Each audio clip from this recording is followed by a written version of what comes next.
Out for a run, I'll give you a quick tutorial on Pacemaker Boxcars.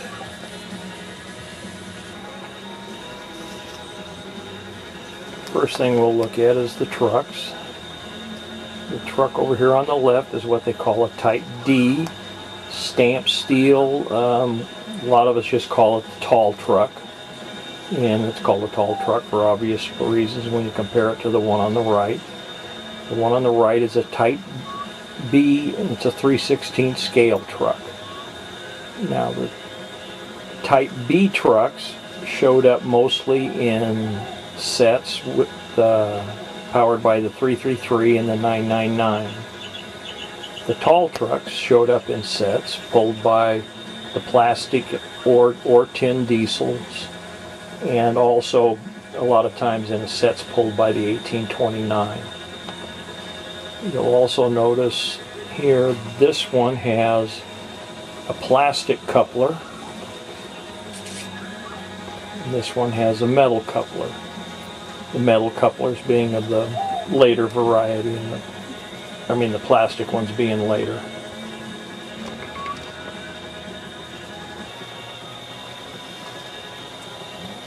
The next thing we'll do is take a look at some of the color variations.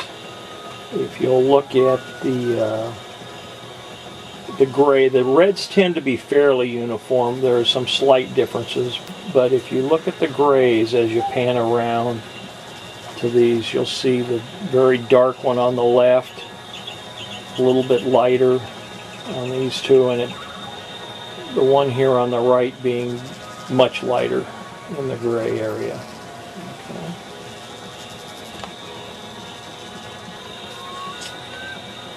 Next variation to take a look at is, if you look at the door rails on these two cars, the one on the left has black upper and lower rails.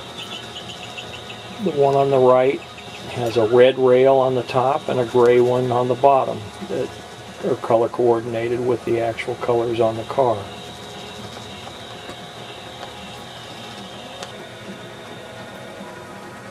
The next difference I'm going to show you, if you look at the vertical rivet detail on this car, as we pan to the right, you see there's no rivet detail on the next two cars.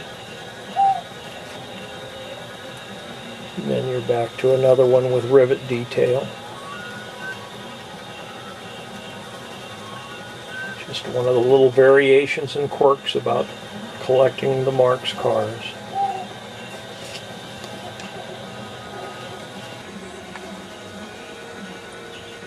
Just for fun, I'm throwing in a few clones of Marx. These are made by Sakai. Notice they're pacemakers. They look almost identical. The trucks are different. The door has a little different shape. It's, instead of the horizontal lines, it's got a crisscross stiffener. But it says Hudson and Pacific. As you go along, you'll notice that they also had variations in the color, especially in the gray. Here's another Hudson Pacific.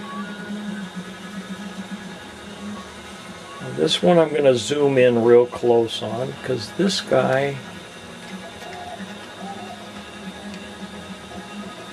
let me get it to focus. I'm having trouble with the focus, but there, I think you can read it there.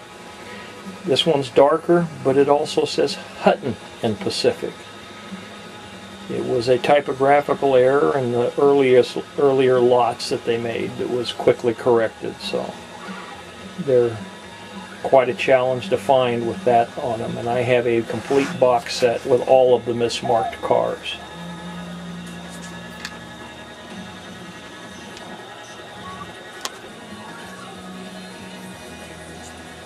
And here we have another Hudson and Pacific pacemaker from Sakai, but this is a wheelless one. It's waiting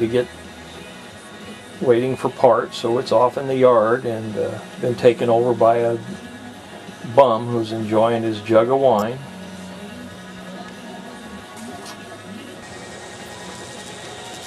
And the last variation I'll show you is a real rare one. If you look at the door on this car, and come over and look at the different color of the door on this one. This is a lighter color, and this is the one you call the door was lost, so I made a photocopy of a good door and glued it to cardboard. And so there's not a whole lot of cardboard door Marxes running around out there. And that's a joke, folks.